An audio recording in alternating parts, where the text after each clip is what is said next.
Күтпей ары қарай не болғанын көру үшін біз сіздерге төменде сілтеме қалдырдық. Сілтемемен өтіп көріңіздер.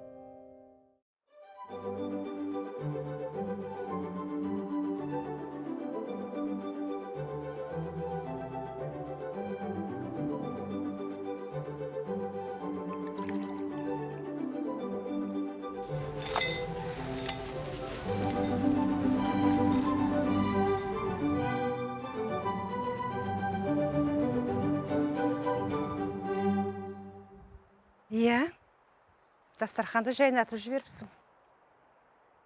Роза ханым, сізбен сөйлесейін деп едім. Біраз жыл сізде жұмыс істедім. Рахмет сізге. Енді пенсияға шығатын да уақыт кеп қалды. Немерелер бар дегендей. Оларға да қарау керек. Осы айдың аяғына дейін істеп кетсем бе деймін.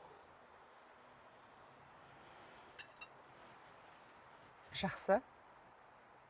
Жолың болсын.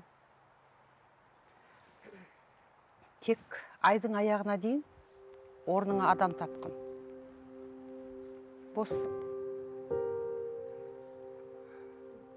Жарайды. Ас болсын.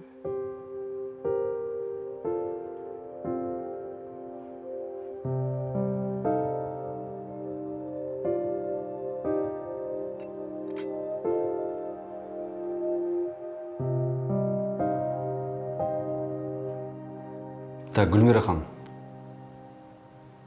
сіз қазір басты күдіктісіз. Сондықтан да болды, жылай бермеңіз. Мен ештеңе ұрлаған жоқпын. Апай, жіберіңізші, өтінемін. Әй, неменеңе өңкілдеп жылап отырсың, Алған екесің мойында? Мен ештеңе алған жоқпын, оны шын айтам, апай. Күйеуім жұмыссыз. Тентіреп бір жерде жүр, балалар жалғыз қалды үйде. Неменеңе жылайсың? Болды енді.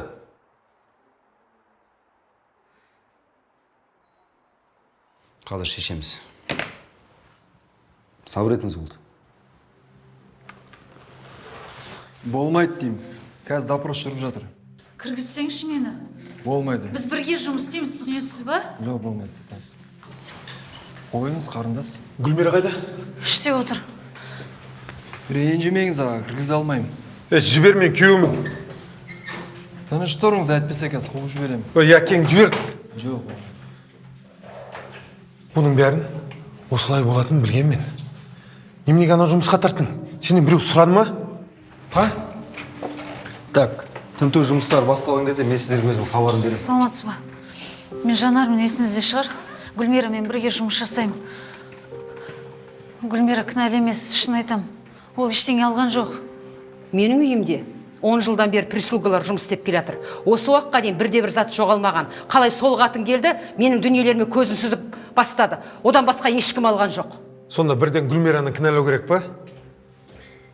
Ей, бейшара. Сен маған сөйлемес бұрын, қалтаңа ақша жинап үйрен.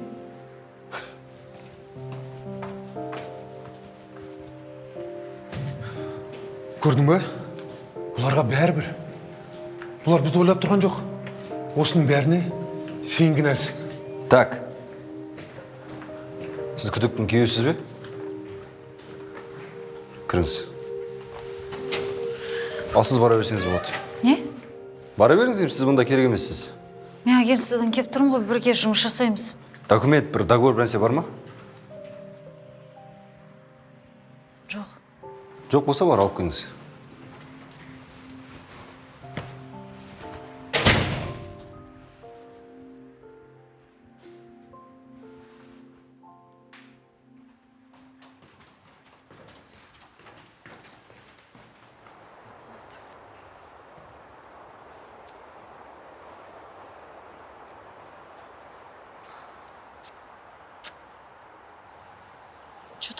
Не болып жатыр? Бәріне мен кінәлімін. Ұят болды. В смысле ұят болды? Сен кінәң қанша? Если шынымен ұрласа, при чем тут ты вообще? Нұргүл, есің дұрыс па? енді пускай полициялар шешсін да, не істейсің құрсын. Гүлмира ұрлады дегенге мен сеніп тұрған жоқпын. Біз ғой осы жұмысқа кіргізген. Я вообще бар ғой, мен бәрінен шаршадым уже. Бәрі бір уақытта қабаттасып кетті. Қабадасқанда тағы не болып қалды? Асқарға ажырасам деп айттым. О, мына жаңалығын айт. Ол жарайды, оны қойшы. Гүлмираны бір нәрсе қылып шешу керек енді. Үй, қыздар, кетпеген екенсіңдер ғой. Роза ханым негізі жақсы адам. Кешіру керек. Еще мен ол кісіні щедрый деп естідім. Сумкасын Гүлмираға подарить етті ғой, да? Ана Саханатты Роза подарить етті ма? Жоқ, қызым сыйлаған болатын. Пенсияға шыққаныма. Айтпақшы, қызыма көшіп жатырмын. Көшіп жатырмын? Сонда жұмыстан шығайын деп жатсыз ба? Енді біраз жыл жұмыс істедім. Пенсияға да шығатын уақыт болды. Қызық. Неге именно Гүлмираны подозревать етіп жатыр? Білмеймін. Ол күні мен болған жоқпын. Гүлмираның ұрламағанына мен сендім. Маған машина келу керек еді, қыздар. Мен кетейін. Жақсы енше. Жақсы, сау болыңыз.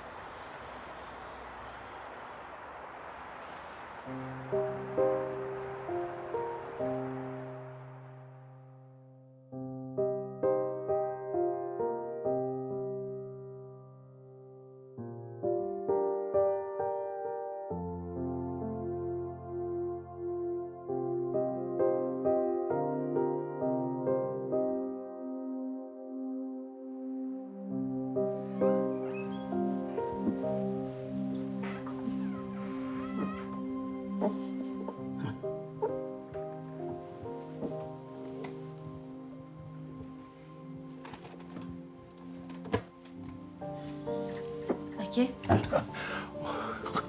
Қызым, келдің бе? Мына холодильнигіңнен су ағып жатыр екен. Соны жөндедім. Айтпақшы, саған біреу конверт беріп жүрді.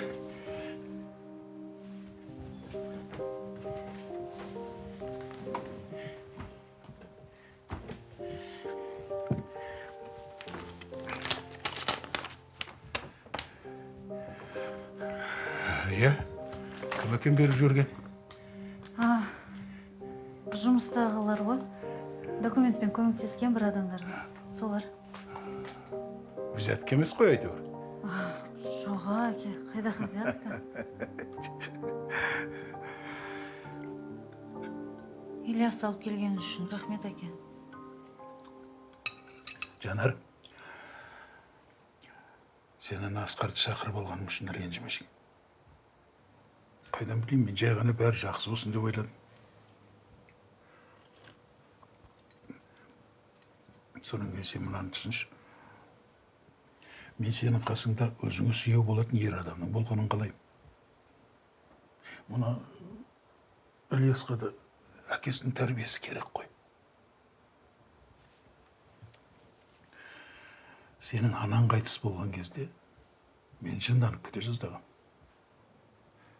Мен сені қалай тамақтандыруды, қалай киіндіруді, тіпті шашыңды қалай өруді де білмедім ғой. Шашымды үнемі бейтіп тұрады, түйіп қоятын едіңіз ғой. Көзімді сықситып, мектепте бәрі күлуші еді маған. Тура солай.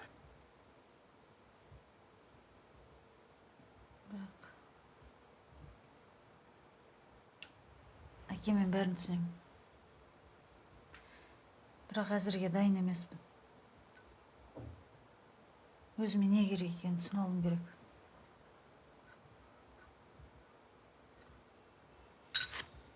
Шай суып болды, қыз. Шайды қойып жүрейін.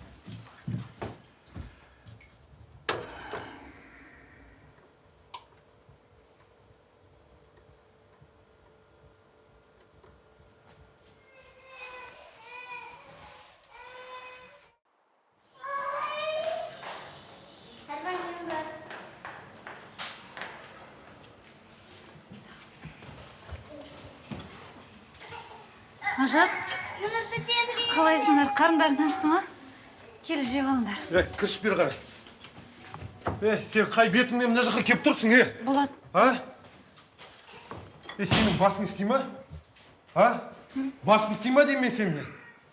Сен үшін оны түрмеге отырғызайын деп жатыр, түсінесің бе? Мына жақтың бәрі қазір тексереді. Сен болсаң мына тамағыңмен құрыс бар мына жақтан.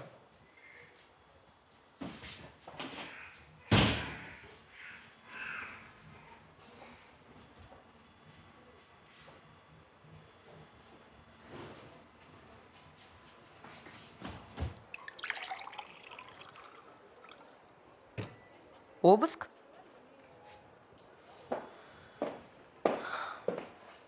Точно ма?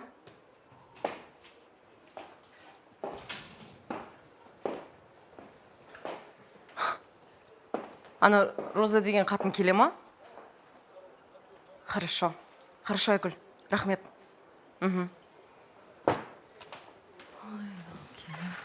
Сәлем. Таң атпастан проблемалар басталып отыр ма? Ой, ешкіммен сөйлескім келіп тұрған жоқ.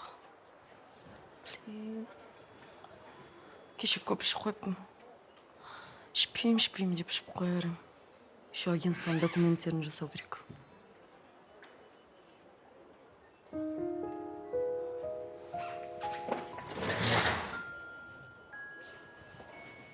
Дырхан, сен маған көмектесе аласың ба? Бір документтерді жасату керек еді.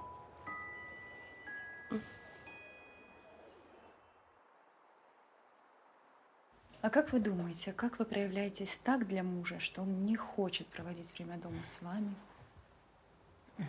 Я не совсем понимаю, о чем вы. Я построила идеальную семью. У меня есть сын, у которого есть все, что он захочет. Посмотрите на меня. Я ухаживаю за собой. Дома уют. Я развиваюсь. Я не знаю, чего он еще хочет. А что насчет тепла? Часто ли вы говорите, что любите его? Обнимаете мужа? Елена, если вы действительно профессиональный психолог, как мне о вас говорили, вы, наверное, должны понимать, что после 10 лет брака, как бы смешно это ни звучало, как бы это все уже не важно.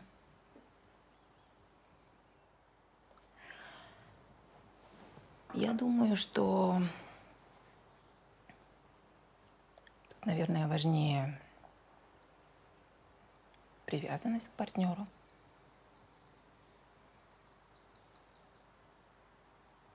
Ну, может быть, преданность. Может, попробуйте быть мягче с ним? Я подумаю.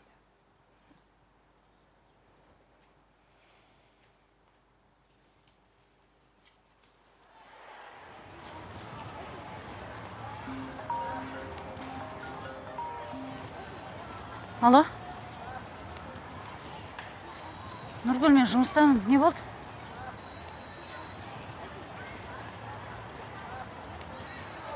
Қашан? Жарайды, бір нәрсесін қылармын. Ага. Сәлем, Жанар.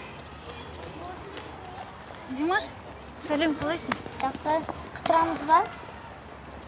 Димаш, егер біз қыдырудың орнына бір күшті жерге барсақ, қалай қарайсың?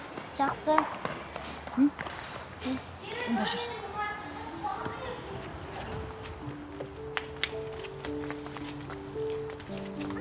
Біз қайда келдік?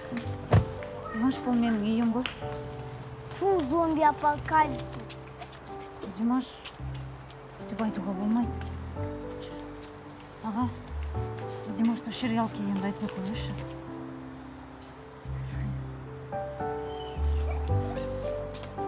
Саламатсың.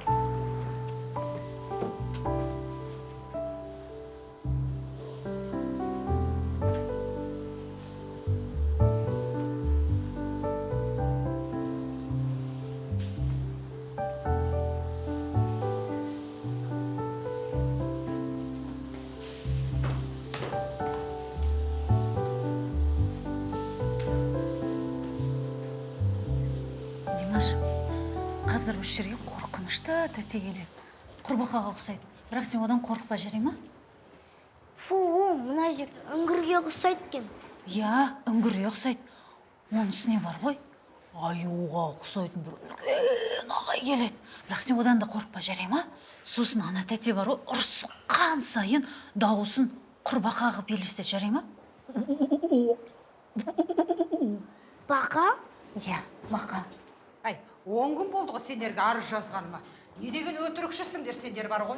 Бәрің ақшаға сатылған қусыңдар сендер. Қайдағы 10 күн тәте. Үстерінен арыз жазам мен сендердің. Сәлеметсіз ба? Санатса. Мынау не қылып жүр мұнда? А? Неңіз бар тәте, қойсаңызшы. Кеше сіздің напарницаңыз маған документтер алып берем деген. Қайда ол? Аны келе жатыр. Ой, извините. Приезжает водитель түсіп қалған ғой. А сіз кем?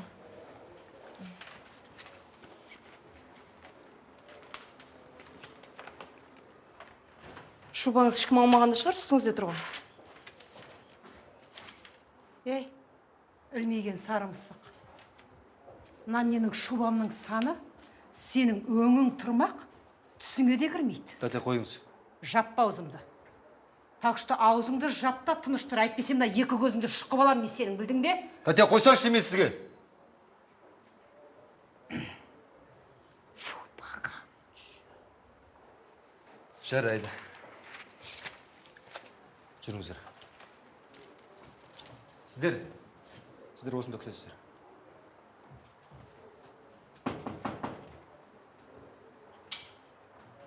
Бола ма? Кіріңіз. Больная. Аурат кішкене.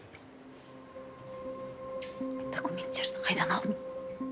Дархан, если захочет, все сделает.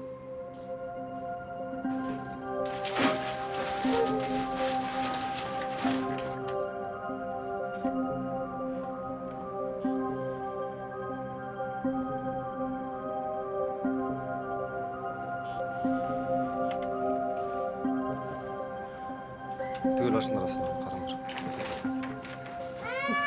Мына менің сумкам.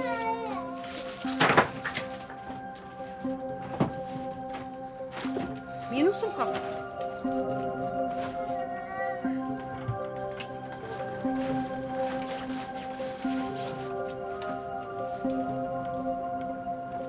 Короче, мына жерде ешқандай шуба жоқ. Көрдіңіздер? Болат, енді сіздің әйеліңізді біз бөлімшеде ұстап тұра алмаймыз. Бірақ ертең следствие кезінде бізге қажет болып қалуы мүмкін. Түсінікті ғой? Айттым ғой саған. Мүмкін емес. Бұлар шубаны жақсылап бір жерге тығып қойды, немесе ендігі сатып жіберді. Не деп оттап тұрсың сен? Не оттауым керек? Не істеп аласың? Тыныш демей, қойыңдаршы болды. Тәте, біріншіден бізде ешқандай дәлел жоқ. Заң бойынша біз тікелей дәлелсіз ешкімді ұстап отыра алмаймыз. Түсінікті ғой? Жүріңіз. Заң дейсің бе? Яғни сендерге сот керек қой. Соттасайық. Берем мен сендерге сотты. Сол кезде көрем қалай сендердің сөйлейтіндеріңді.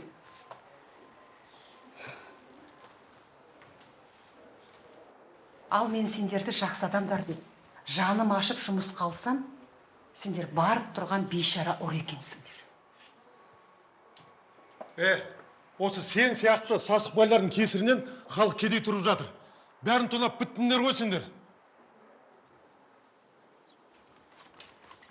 Димаш, бүгін қай жерде болғанымызды мама папаңа айтпай қойшы, жарай ма? Жарайды.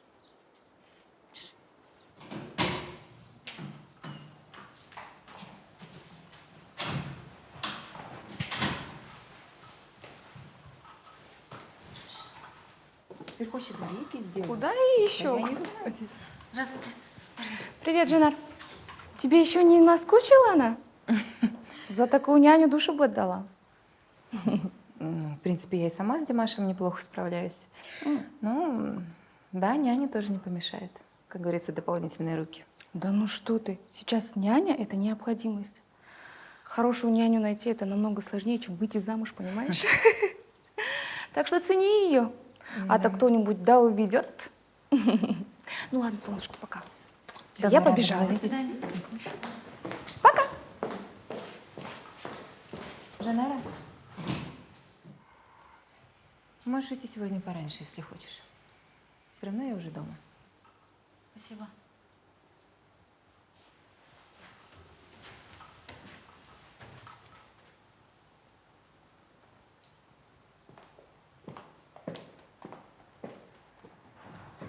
Жарайды апай, сау болыңыз. Баламды бірінші партаға отырғызасыз ғой. Жақсы, сау болыңыз. Сен сау болыңыз, айтқан нәрселеріңіздің бәрін орындап Сау болыңыз. кетеміз ғой.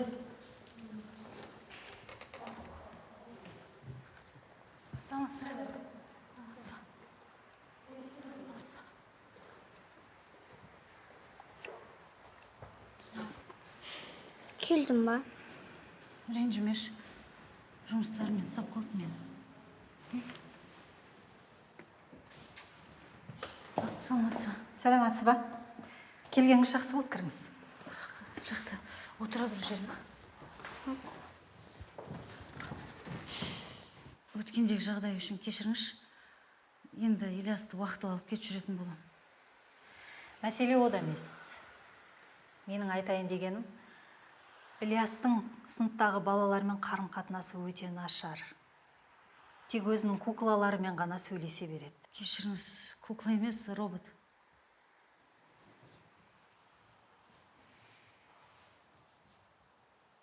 Бәрі оны бір түрлі деп ойлайды. Ешқандай досы жоқ. Балалармен жиі ұрсып қала береді. Ильясты қарату керек сияқты. Түсінбедім. Не айтқыңыз келіп тұр? Ильясты психологқа апарып көрсеткеніңіз дұрыс болады. Отбасындағы жағдайлар үшін балада депрессия болуы мүмкін. Ал оның не қатысы бар? Я, бала роботтармен ойнатқанын жақсы көреді. Сіздер бұл қызығушылықты дамытудың орнына басып отырсыздар ғой. Кешіріп қойыңыз. Менің араласпағаным дұрыс шығар, бірақ балаңыздың біртүрлі ойынын қолдап отырғаныңыз қате сияқты. Я, дұрыс айтасыз. Мен баламның шаруасына араласпай қойыңыз.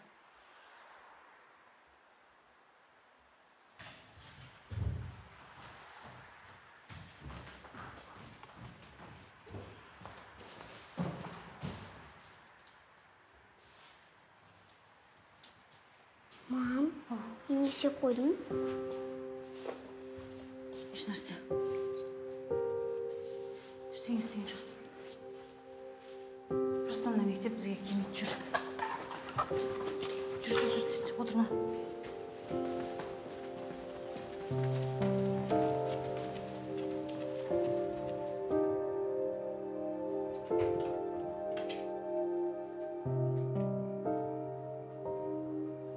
Балам,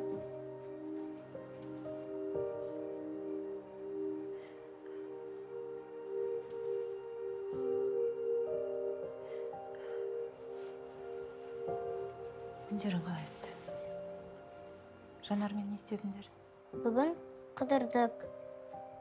Қайда қыдырдыңдар? Жай бір бағаны көрдік. Қалай? Қайдан көрдіңдер? Ол жер үңгір сияқты. Даже аю бар.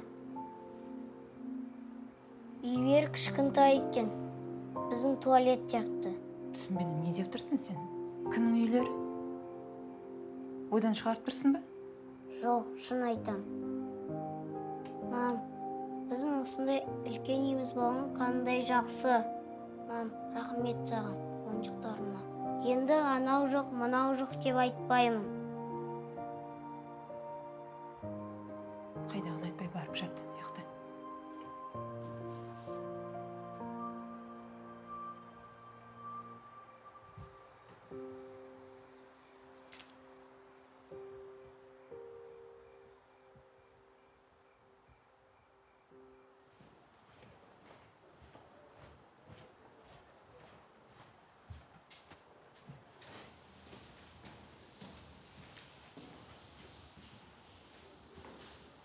Гүлмира.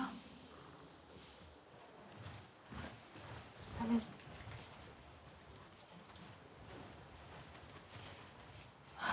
Қалайсың? Жақсы. Шығарды ғой әйтеуір. Бірақ қатты қорықтым. Гүлмира, кім ол? Мақпал ғой. Жанар, мен сұрайын дегенім, менің айлығымды бере ма? Не дегенмен де толық істедім ғой. Аванс қана берді, оның өзі таусылып қалды. Ол жағын білмейді екен, сұрап көру керек. Сұрап көрші. Я, қазір. Жақсы, кеттім. Пока.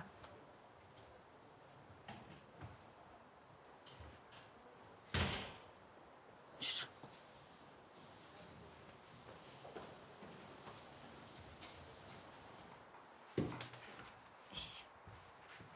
В чем проблема?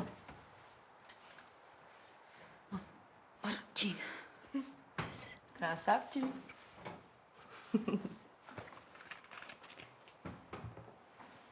Қалада мектептер толып жатыр ғой. Я білем. Бірақ бізге пропискамен іздеу керек. Жылдың ортасына білесің ғой, ақша сұрайды кіргізу үшін. Еще очередьқа жарты жылдай тұру керек. Ал частный мектепті мен төлей алмаймын. Ну, хотя бы сұрап көрсеңші. Еще Асқармен ажырасам деп басым қатып кетті. Ашық, кіре бер! Кім ол? Қасен проблемаңды шешеміз. Нұргүл, сәлем. Сәлем. Сәлем, Жанар. Сәлем. Қолындағы не? Мамаңа баратсың ба? Жоға? Не болды? Чё за веник? Или это мне? Жоқ. Үйге сатып алғам ғой. Пайдалы дейді ғой, компьютердің қасына алып қоям. Ой, ну да, поверила. Короче, саған бір нефтемский сұрағымыз бар. Разводқа беру үшін қандай құжаттар қажет? Сен күйеуің бар ма не? Сен қуасың ба?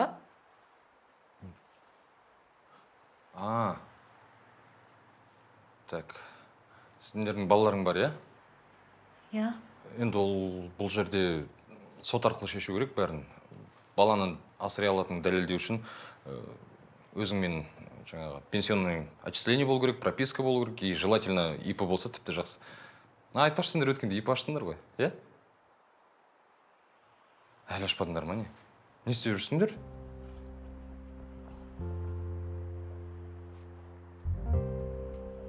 Бәрі оп-оңай қараңдар.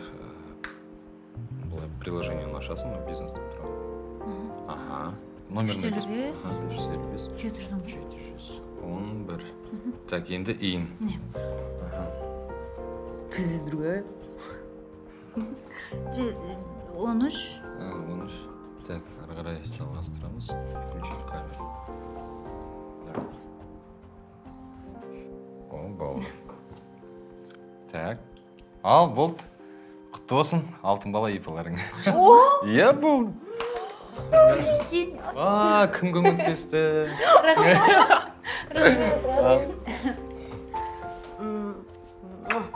Заслужил.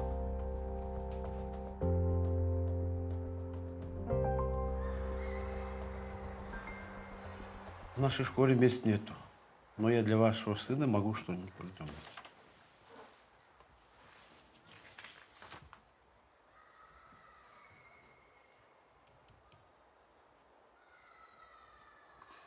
Я подумаю.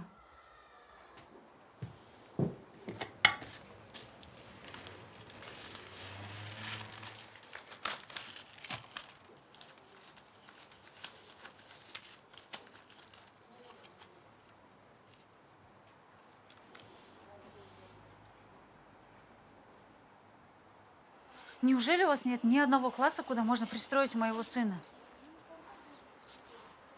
Прям во всех классах по 40 учеников? Хорошо, ладно, спасибо. До свидания.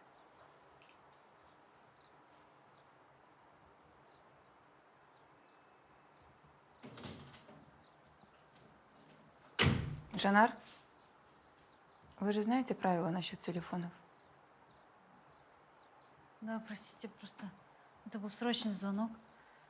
У меня у сына проблемы, я ему ищу школу, нужно перевести. Никак не могу найти. Понятно. Жанар, я вот о чем хотела с вами поговорить. Димаш мне рассказывает какие-то небылицы про жаб, путешествия по пещерам. Я ничего не поняла. Чем вы там с ним занимаетесь? Мы просто... Но тем не менее, я была приятно удивлена. Он непривычно ведет себя. С ним такого раньше не было. Кажется, вы неплохо влияете на него. Просто он хороший мальчик.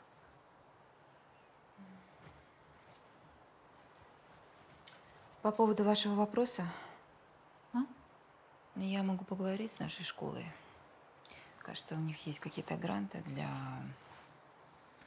малоимущих. Да нет, что вы, не нужно. А у вас есть выбор?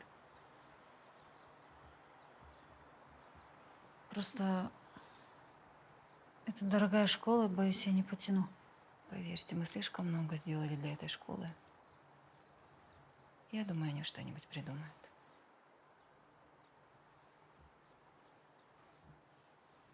Спасибо большое.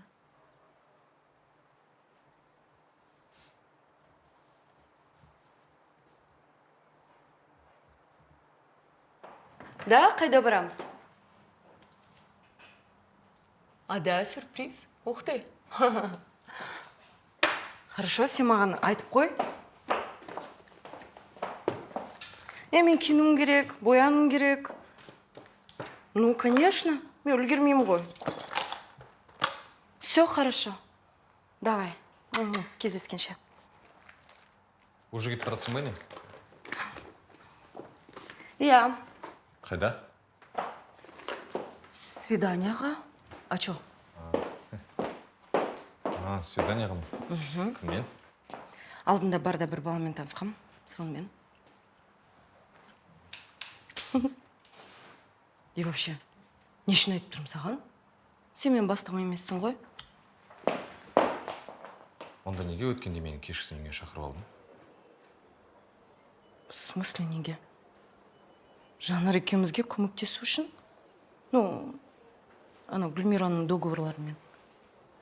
Кстати, саған сол үшін көп рахмет. Сауынсыз. Почта ғой сізге. Рахмет.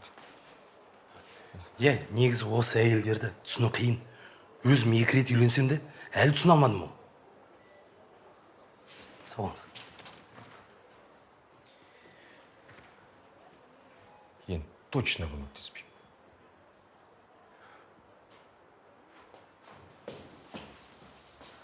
Айман, сіз де кетіп баратсыз ба? Иә, Сәуле рахатына бүгін ерте жіберді ғой. А неге? Білмеймін. Мә, дала оқиып тұр ғой. Жарайды, кеттім жаңа. Сау болыңыз. Саламатсыз ба? Сәлеметсіз ба? Су қапсыз ғой жаңбырдың астына қалып. Я Марат алыстан тастап кетті. Өзінің жұмыстары бар екен. Ауырып қалмаңыз, жүріңіз, шай қойып берейін.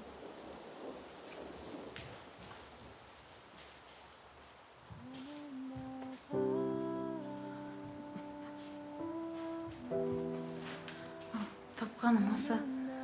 Димаштың біледі ғой, жамылай тұрыңыз. Қазір сізге шай қойып беремін.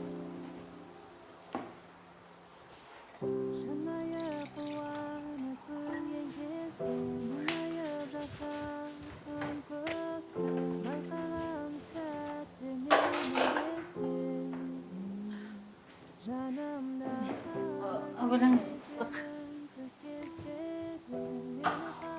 Біз сен деп сөйлесеміз деп келісіп едік қой.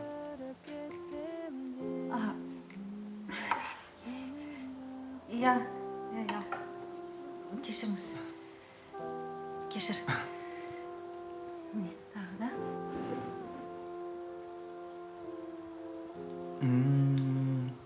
Чайың чай емес, бал ғой. Мамам всегда осындай жасап беретін.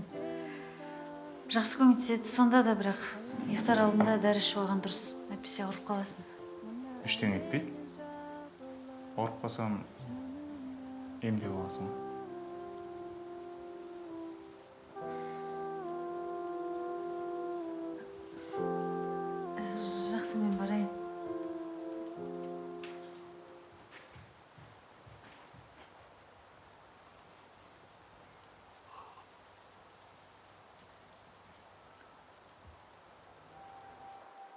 Білет, мен саған қанша рет айтам.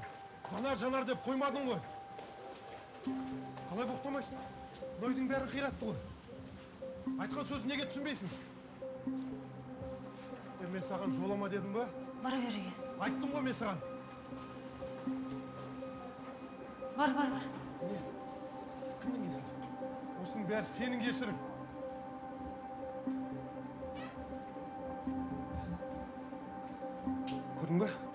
Көрдің ба не істеп кеткендер, а? Қараш мына не істеген, а? Осы бәрі сенің кесірің. Менің айтқан сөз неге түсінбейсің сен? Болады. Келдің ба? Не болып жатыр? Қалай не болып жатыр? Көрмей тұрсың ба не? Көзің соқыр ма? Айғыламасашы, балалар шошықтың. Қалай айғаламайсың? Ана малдар кеп үйдің бытшын шығарып кетті ғой, Кім? Қалай кім? Түсінбедім. Жанар, білет. Мен саған қанша рет айтам? Түсінбей тұрсың ба? Алдында не дедің? Шешем дедің ба? Бар да шеш. Неғып үндемей қарап тұрсың маған, а? Ақша бермек түгел, ана үйдің бәрін қиратты ғой малдары.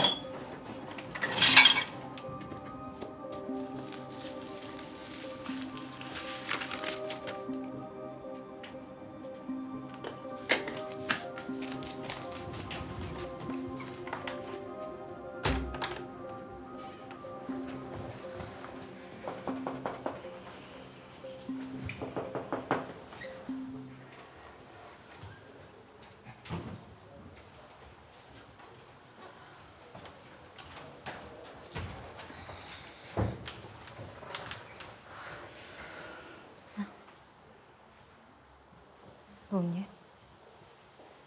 Бұл сен зарплатаны Роза бер жерген. Ал. Енді мені мазаламайтын болды ма? Жағын білмейді екен, білмер.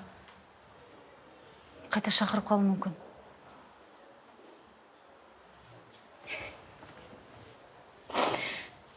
Шын айтам, қиналып кеттім, Жанар. Күнде звондап, мазамды алады. Білмер, уайымдамашы. Жанар, мен ұрлаған жоқпын ғой. Олардың күдіктеніп тұрғандары. Ол күні менің сменам болған жоқ. Айгүлдің де сменасы болған жоқ қой. Бірақ ол шықты. Не? Айгүл де болды ма жұмыста? Иә. Сен полицияға айттың ба оны? Айтқам. Енді? Бірақ Айгүлге шығып берші деп Розаның өзі сұрапты. Сосын ол шықты. Менен ғана көріп отыр ғой. Жанар, кешірші, балам жылап отыр.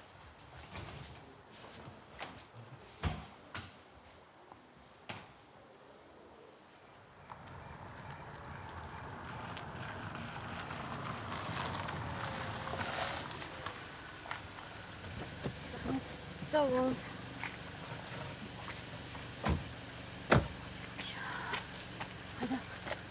Адресін әрең таптым ғой. Не ол деп ойладым? Тексеріп алайық. Ол баяғыдан сол жұмыс істемей ма? Ұрласа сол кезде ұрламаймын.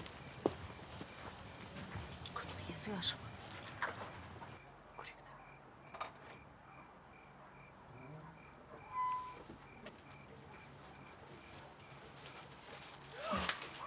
Шошып жібердіңдер ғой. Кешіріңіз. Сәлеметсіз. Сәлематсыңдар ма? Қалайсыңдар? Жақсы. Көшейін деп жатырсыз ба? Жоға. Қызыма барып, немерелерімді бағып қайтайын деп. Шай қойын, кіріңдер. Жақсы олар еді. Шошыттыңдар ғой.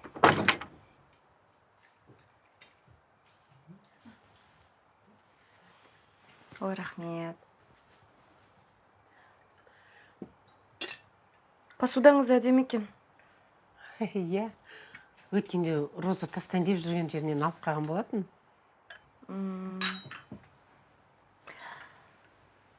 Біз сізбен сөйлесейік деп едік. Иә. Иә, айта бер. Біз Гүлмираның жағдайын уайымдап жүрміз. Полиция новый подозреваемый таптық дейді. Кім? Точносын білмедім, бірақ бұрында жұмыс істегеннің біреуі деген. Не қойды ойлады екен? Білмедім, мүмкін... Енді сіз де ойламайтын шығар. Мен енді өзімді уайымдамаймын.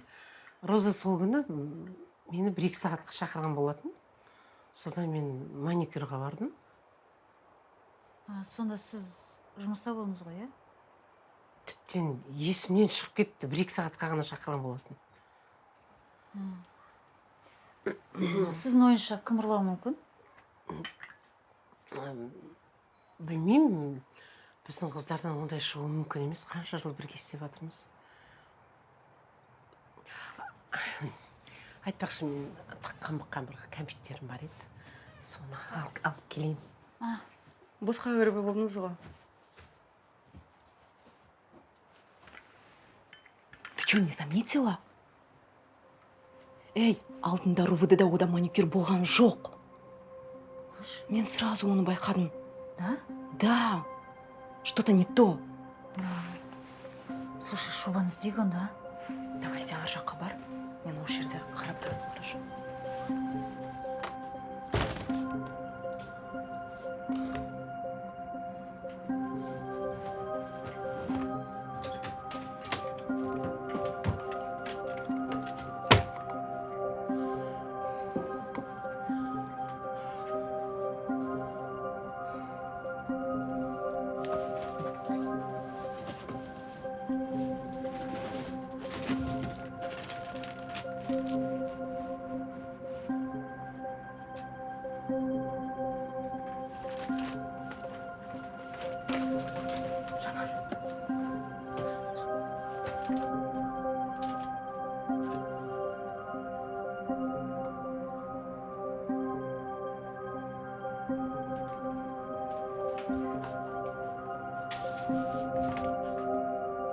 Не істеп отырсыңдар? Сіз екен ғой шубаны ұрлаған. Ломбардқа 4 миллион теңге өткізіпті. Әкел чекті. Әкел чекті. Кешіріңіз. Бер дедім саған. Жіберіңіз. Әкел маған чекті. Жіберіңіз. Бер дедім ғой. Сіздің кесіріңізден біреудің өмірі быт-шыт боларсыздар. Мен 15 жыл бойы сол үйге еңбек еттім. Сондағы не? Менде қазір дым жоқ. При чем тут наша Гульмира тогда? Бер дедім мен чекті. Берме. Бер. Мен әдес деген жоқ мұны. Жіберіңіз деймін. Қызымды күйеу үйінен қуып шығыпты. Жұмысы жоқ, ақшасы жоқ. Маған не істеу керек енді? Біреудің өміріңізге сізге бәрібір сонда, я?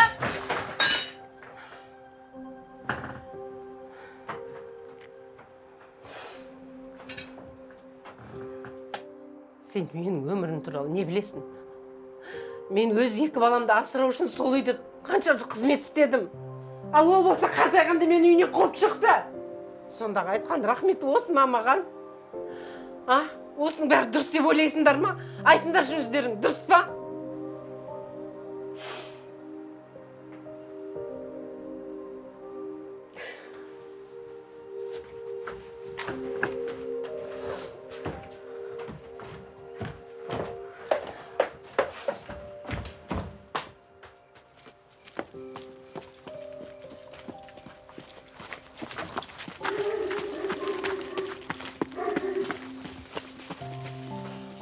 Қыздар!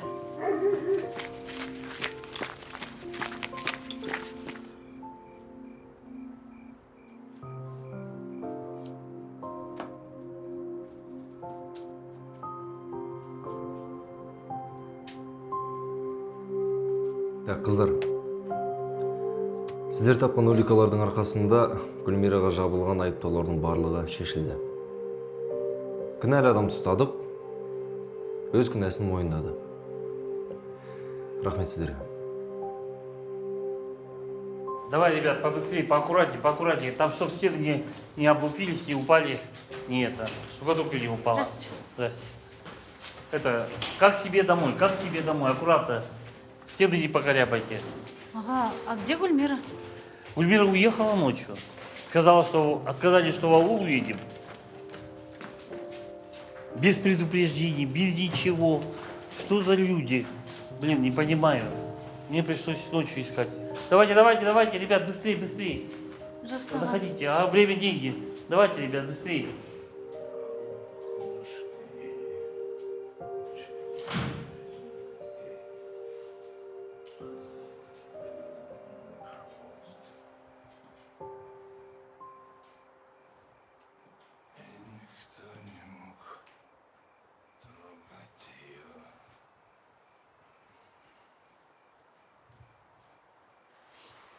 Не надо.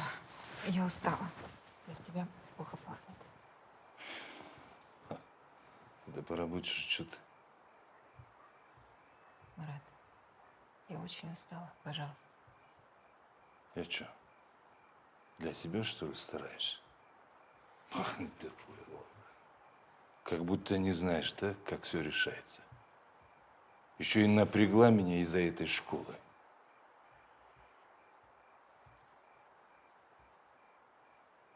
Чего ты впрягаешься, бля, а? Из-за этой няни. Не пойму. Ты все равно не поймешь. Я же в твои дела не лезу. Ну, а ты объясни.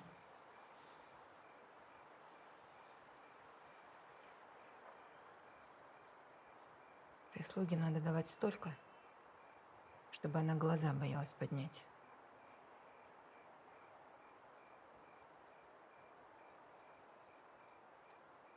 Пипец, бля, логика.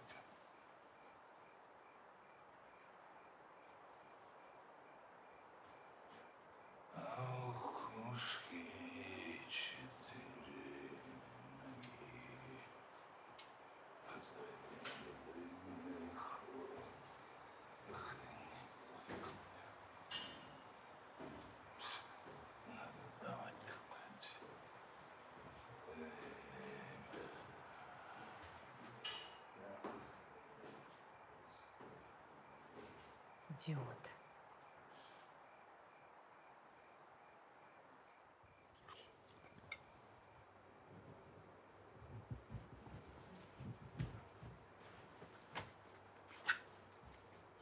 Қара мамам, менде қандай робот бар. Мынау керемет қой. Күшті.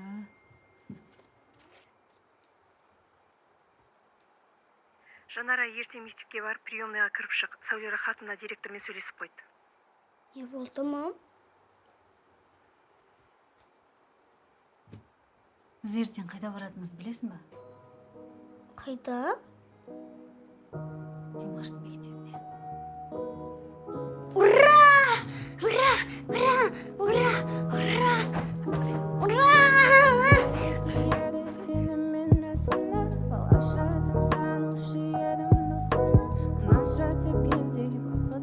Секіледі сен болсаң қасымда. Бір өкініш, бір баспана сырыңды айттың бір сәтте сен басқаға. Қарамай сатылдың басқаға. Енді есерсің өкпемді мына таспадан. Сен кетуге болдың жылдам. Жасадым 11 қадам. Қаламадым сенің кеткеніңді.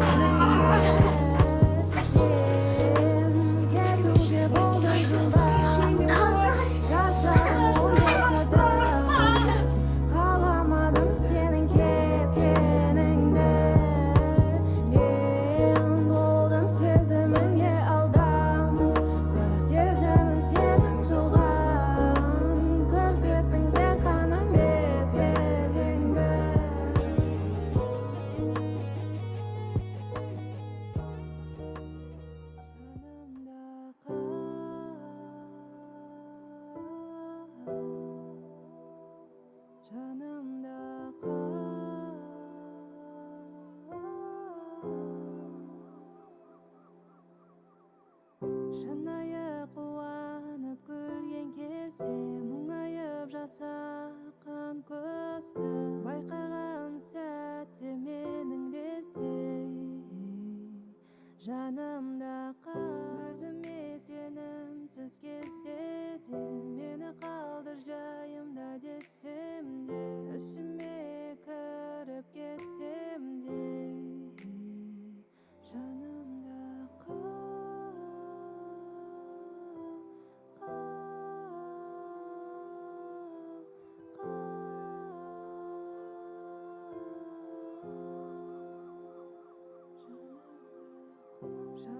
жүрсең де